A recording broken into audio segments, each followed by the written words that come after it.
Hey, this is Hongza, and you're listening to the Brutally Delicious podcast.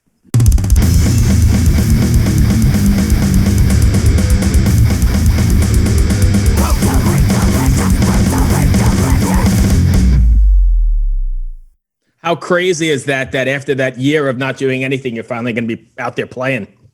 Yeah, man, it's actually like really amazing. Like I'm actually so excited for it because when I started putting music out as Hongza, I didn't really have any intentions of doing anything because the first set of recordings were just previous demos that I had when I was younger, and then the pandemic hit, and I was like, do you know what? I need to put out some music, and then things kind of started kicking off, and never really got to play a show. But now it's like the perfect timing because I've got 2 years of just pure practice with my band to actually play a gig. And once I hope, and I'm pretty sure we're going to be super tight when we do play a show. So have you guys not played live at all? Not at all, man. The only live stuff I've done has been like live sessions, and that's either just been by myself or with my guitarist. Right. So this is going to be the first one, man. This is the gig virginity losing moment. Do you have it lined up already? You have a date? Not yet. Yeah. So we're playing Colours in London for Charlie Ashcroft's night. On July the 1st, man. It's going to be awesome. We're going to open up the show. That's coming right up then. Yeah, it's around the corner. Then we've got just announced that I'm playing Wild Past Festival in October as well. And then there's a couple shows that are in the diary that I can't announce yet, but therefore a couple radio DJs, which I'm really excited for as well. But still, you're moving forward and you're getting out, and we're not locked in the bedroom anymore. That's beautiful. Yeah, for sure, man. I feel like, especially with the kind of music that the scene and the music that I'm in, it's notoriously known that guitar bands and guitar music we make most of us, well, not sales, but we get most of our activity out of playing live shows.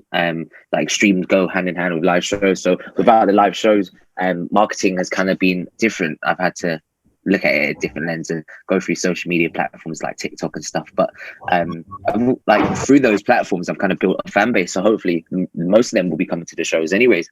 Right. But so I imagine that doing the online stuff is tough merch wise, right? Because people can't hold a t-shirt in their hand to hold the record before they buy it. Probably a little bit of a different swing on how to advertise that or how to market that, right?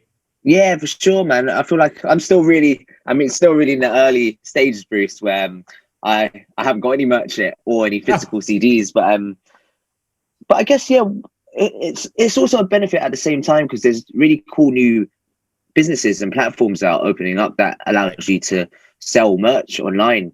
Like I've been booked in to do this live stream for this company called O. I think it's like 6 or 7 O's. And it was made by the guy that started Music Ally, which is now TikTok. So it's like a live stream platform where you do like a live stream. So I'll do like a live stream set, and then there'll be like a little icon where people can click on it and they can buy your merch or your physicals right there straight away. So I guess with every closed door, there's a new one that's open. Oh, sure. Absolutely. I love your attitude. Riina, what you got? Yeah, that's really interesting what you said about like TikTok and whatever. And apparently you are a bit of an influencer or the sorts. Like how does that go along with the music, and is your account under the name of Hongza as well, or is that a different persona that does the influencing? Yeah, no, it's still under the name Hongza. So do you know what? The pandemic started in March last year, and I had so much free time from work. So I was like, I always wanted to be a YouTuber, or I wanted to be like a content creator, but YouTube just takes so long. Like it takes hours to make a 10-minute video, and it takes a lot of brainstorming and time and effort. And then I was like, oh, this cool new platform cool in brackets at the time, cool new platform has just come out, and you can make like 15-second videos. I was like, fuck it, I'll try it out. And I started making videos, and things were kind of moving. I started off with, my channel has gone through so many stages of what I kind of put out, but at the start of it, it was music industry orientated. So I was showcasing bands, like new bands and cool bands that people should check out. And that kind of turned into a series, and I started gaining followers, and people were like, oh, you should make a playlist, man. Like, we'd love to listen to your playlist and your music recommendations. So the beginning of the TikTok career was being I guess an influencer in the form of recommended music. So I was like, wait a minute, like the light bulb like went on, and it was like, if I get people to subscribe to these playlists that I'm making, and that's from my Hongza account, then that perfectly lines up people to follow my Hongza account to put out music. So when I do put out music, the stuff goes straight to their release radar and stuff like that. So I was like, cool. But then what I realized is that you can't get people to follow your account unless you've released music. So it was like, okay, I guess I've got to release music now. So that's when I released Gone, and then it kind of kicked off from there. But now I went through a phase where I was making just absolute nonsense, where I was just posting whatever I was doing in the day, and people didn't really enjoy that, I guess. But now it's kind of really honed in on the music, and I've started to make a little bit of a niche where I just talk about my music. I do trends and kind of bring it back to like the indie sort of world. So it goes hand in hand. Like I posted a video the other day. TikTok is a really cool place because like there's a culture in TikTok that you just don't get in places like Instagram, where they have Instagram Reels. So people recreate these trends that happen every single week with a random song. So I had a video go viral the other day. It got like 140k views, and people are going onto that video and then streaming the track afterwards. And I've been doing live streams, and TikTok Live has been so amazing because it's the only real avenue that you can do a live stream and get new followers and new fans. And it's this real authentic interaction with people that you get on TikTok, because it's just a phone, your camera, and not that much editing. Like most of the videos on there they don't have any filters. They don't have, the most editing is like putting clips together, rather than Instagram is like loads of filters, like photoshopping, all that stuff. TikTok is so authentic, and people know that if you're not authentic on TikTok, they're not going to watch you. So that's kind of how the TikTok thing has helped my music so far. Awesome. So I've watched the video, which I think is actually kind of clever, but I also wondered, is there something you want your fans to take away from after listening to a Hongza record, or listening to Accolades or something? I think my debut EP is called Gen Z, and I feel like it's my coming of age movie soundtrack. It's for anyone. I guess it's mainly targeted at Gen Z because it's called Gen Z, but I think it's relatable to anyone that's kind of grown up or has grown up in their 20s. So Accolades is about toxic social media culture, and Dream Sleep Eat is about the cycle of online dating and how shit that is. Sorry, I hope I can swear, by the way. Yes, please do. Cure Me is about a heartbreak recovery and finding happiness within yourself through finding a new love, family, that kind of process of going past the shit bit of a breakup and like being happy with yourself and content with yourself again. And then Identity Crisis, the last tune on the record, is all about my identity crisis growing up as a Vietnamese Asian man in the UK, and growing up not liking my skin color, but learning to love my skin color. And that's kind of like the stages of my coming of age story. And I think what I want from people to, when they listen to the track, is to relate to it, and hope that they can be part of this family and feel like they're safe listening to it, and they can find a little safe room where they can just escape for 15 minutes or half an hour. Okay, so I asked this question in the last interview too, because we were sort of on the same topic. I'm going to ask you as well. Along those same lines, then you must have stories from people who have sent you messages or run into you and said, hey, this song changed my life, or this song affected me in a certain way. You have some of those? Yeah, man. It's crazy. I think the most relatable one from people has been Identity Crisis, strangely enough. Like, I feel, especially before the track came out, I was playing it a lot on TikTok Live, and everyone just loved it so much because I feel like a lot of people have gone through identity crisis growing up, if it's their skin color, or it's just them feeling comfortable in themselves or their weight, or just being a bit of an outcast. Do you know what I mean? Yeah, I've had a few of them, and it's really surreal, to be honest. Like, it still blows my mind that people even listen to my music, and when people say that they love the music and they relate to it, it's like, what? It's so nuts. It makes me honestly so happy that people feel this way about it, and I hope that it continues to build. And right now it's a small number of people, like 30 to 100 people, but hopefully you can build it into thousands and hundreds of people. And we just want to build, what I want to do is just spread this. I want to spread a good message and make everyone just feel happy and safe, and good vibes only.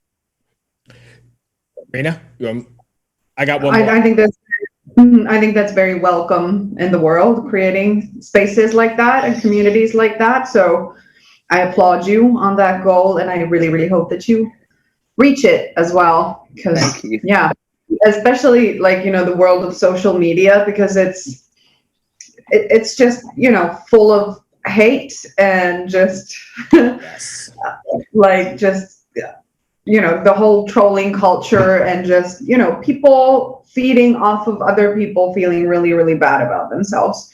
So that's just something that if we can in any way make that culture deteriorate from the inside, I think that's the best way to try and do it. So 100%. Really and good. I feel like we can only do as much as we can. Like, it's always going to exist in the ecosystem of our world, but I feel like if we all can try a little bit harder, there might be a little bit less of it. Especially because I think go ahead. Yeah, because the problem is like, the silent people. There's a loud minority of very mean people who want to see other people miserable and might even have other agendas to make those things happen. But it's the people who silently watch by and let that happen and don't say anything are the ones who enable that behavior. So if on the other end we have a loud minority who wants to spread love and light as you do, then we can just get those quiet people to just shift towards us. Then I think we have a fighting chance. 100%. I find it a bit mad at the same time, like, why people even want to troll. Like, why do you have the time to sit on a laptop 24 hours a day saying someone's shit or that someone should kill themselves and stuff like that? Do you know what I mean? It's just, it just blows my mind, honestly. Even more, why do you care? Go on with your own stuff. Yeah, exactly, dude. Honestly, man. There's enough stuff. Go ahead. It's always about, like, the person somehow, well, not always, but most of the time it's about the person having some sort of internal burden or like anxiety about themselves, about their lives, about stuff that has happened to them. And it's like, it's lashing out. It's trying to just, spread the energy that you have received or for some reason have harbored. That is another option.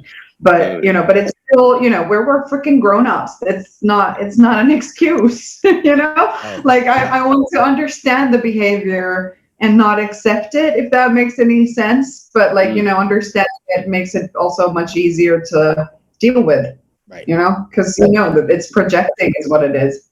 100%. I totally get that. Yeah, I guess it's a little bit more acceptable when you're like a 13-year-old boy or girl playing COD and telling people to fuck off. But right, when you're a grown ass adult, do you know what I mean? I think you've got a mind to think for yourself.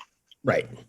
Yeah, and it's often the people you wouldn't expect, because we sometimes here in Finland even get like some Daily Mail translated news in our, like, not super great press.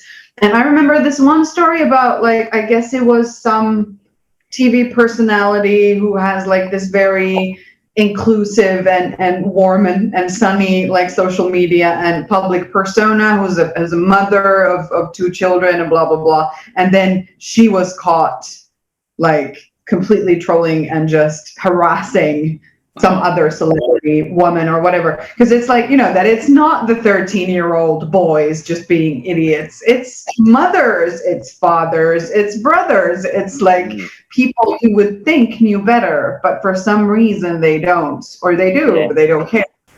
Crazy, man. But it's the world of the internet. The world of the internet. The world of the internet. Yes. So let's. Yeah, it is this world of anonymity that. I think that's it. The anonymity is probably what does it. So let's bring this back to music here for the closeout here. What do you have planned after these couple shows? You got the record dropped here in May, right? Yeah. And then are you already writing new stuff, or do you have like a plethora I'm going to use that word because we like to use big words every once in a while. Another big word, man. Riina's the queen of big words. So do you have a plethora of stuff in the works, or? Yeah, so I'm going in to record my second EP really shortly, really soon. Hopefully in July, working with a man called Adrian Hall, who has worked on like Amber Run, Annabelle Adam, Nova Twins. So it's gonna be a 6-track EP. Really excited to work on that, and yeah, just writing at the same time. I've got a bunch of music that I've been writing with a couple of producers, a couple of my bands. But yeah, the plan is to record this 6-track EP, hopefully drop it towards the end of the year, and do a couple support tours. And then next year do another, maybe like a mixtape, because I don't think I'll be ready. I'll be at the stage of putting out a full-length LP yet. Well, call it a full-length LP. I can do a mixtape that's kind of like still 12 tracks, but yeah, probably writing towards that, and then hopefully towards the end of that, we'll be doing a full-length LP. That's kind of the goal. And yeah, I'm just trying to build up my own live plot at the moment, working with a bunch of promoters and building myself within smaller cities in the UK. So London's my home territory. So I'm moving out to like Liverpool, Manchester, Brighton, all those places, and just kind of building a fan base through live. And that's it, really. Yeah, just working. I mean, that's enough, right? Baby steps, and that's how you get there. Baby steps. Definitely. But that's how you get there, and you build that organic fan base, and those are the people that stick with you through thick and thin. 100%, yeah. And I feel like that alongside just putting out TikTok content all the time, because as much as I hate it, I do love it. So it's really fun. It's just a nice little hobby to have on the side. But yeah, I feel like I need to, at the moment, I've got to focus on recording this record and writing as many tunes as possible. Do you do most of the writing yourself, or do you write with other people? I kind of have a variety of how I write. So there's days that my writing kind of comes from how I'm feeling sometimes when I'm writing by myself. I like to say that because I'm a Pisces, a lot of the songs that I write are very emotional driven, and I find that when I put music on paper, it's kind of my cathartic release at the same time. So some days I write on just acoustic guitar. Some days I just write I demo things up on GarageBand by myself. Some days I'll write in the rehearsal room with my band, we'll jam, or I'll go into a writing session with a producer. So yeah, it's nice to have those varieties, because I feel like sometimes when you write with a producer, it's a lot of the time it's a lot more pop facing, and it has more kind of home lo-fi studio vibes. When you write with a band, you're gonna go a little bit more rocky anyways, because it's a full band thing. You get the tones and the soundscapes and the sonics of a live room, and distortions from pedals, and acoustic tracks at home are either turn into like an indie like full band thing, or it can just be like a simple like shoegaze dream pop kind of slow dive my bloody Valentine thing. So yeah, I like having a variety in all of them. Thank you, my friend. Good luck with everything. Thank you, guys, man. Thank you so much. Good luck with the record. Let's stay in touch, and thank you so much for having me on. Appreciate it. Be safe, my friend. We'll talk to you soon. Awesome, man.